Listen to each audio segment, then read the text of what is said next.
Good morning everyone. ये class 5 है। आज हम लोग हिंदी सेकंड यानी कि हिंदी व्याकरण पढ़ रहे हैं। हिंदी व्याकरण में पिछले दिन हम चैप्टर 12 यानी कि पाठ 12 पढ़ते आ रहे हैं। पाठ का नाम है हमारा अविकारी शब्द या अव्यय।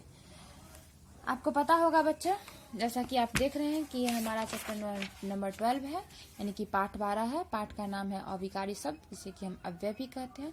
इसी चैप्टर को पिछले दिनों हम पढ़ रहे थे। इस चैप्टर में हमने अव्यय की परिभाषा, अव्यय के भेदों के नाम, उनके भेदों के परिभाषा में सबसे जो पहला हमारा भेद है क्रिया विशेषण। अव्यय का सबसे पहला भेद है क्रिया विशेषण। उसके बारे में हमने पिछले दिन पढ़ा था। हमने पढ़ा कि क्रिया विशेषण के 4 भेद होते हैं। कौन कौन से?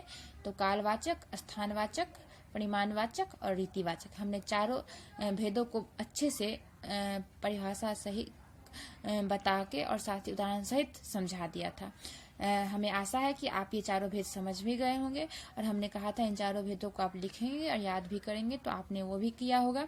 तो चलिए बच्चों, अब हम आगे चलते हैं और पढ़ते हैं। यह है हमारा क्रिया अव्यय का दूसरा भेद, संबंध बोधक। क्या है? संबंध बोधक यानी कि प्रीपोजिशन। ये हमारा क्रिया अव्यय जो है उसमें दूसरा भेद है। पहला था हमारा क्रिया विशेषण, दूसरा है संबंध बोधक। अब समझिए कि संबंध बोधक अव्यय होता क्या है। देखिए क्या दिया गया है कि जो शब्द संज्ञा या सर्वनाम का संबंध वाक्य के किसी अन्य या शब्दों के साथ प्रकट करे, वे संबंध बोधक अव्यय कहलाते हैं। यानी कि संबंध बोधक अव्यय कौन होते हैं? तो वे सारे शब्द जो वाक्य में संज्ञा या सर्वनाम का संबंध किसी अन्य शब्दों के साथ प्रकट करते हैं। जैसे कि उदाहरण से आप समझिएगा, जैसे कि गाय पेड़ के नीचे खड़ी है। अब देखिए इस वाक्य में संज्ञा या सर्वनाम जैसे कि गाय, पेड़, ये सब क्या है? संज्ञा है।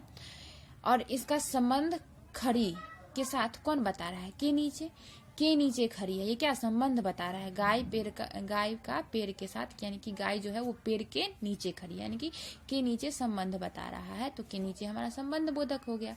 जैसे हमारा घर जो है वो रेलवे स्टेशन के पास है, यानी घर का संबंध रेलवे स्टेशन से कौन बता रहा है? के पास। तो के पास हो गया हमारा संबंध बोधक अव्यय। संबंध बोधक अव्यय यही है, वे सारे शब्द जो संबंध बताने का काम करते हैं। किसका? संज्ञा या सर्वनाम का संबंध वाक्य के दूसरे शब्दों के साथ करते हैं, वो हमारा संबंध बोधक अव्यय कहलाता है। जैसे कि देखिए नीचे दिया गया है कि इन वाक्यों में, ये जो ऊपर 2 वाक्य दिए गए हैं, उस वाक्यों में के नीचे और के पास, ये क्या है? संज्ञा या सर्वनाम का संबंध जो है वाक्य के अन्य शब्दों के साथ बता रहे हैं, अतः ये संबंध बोधक अव्यय हो गए।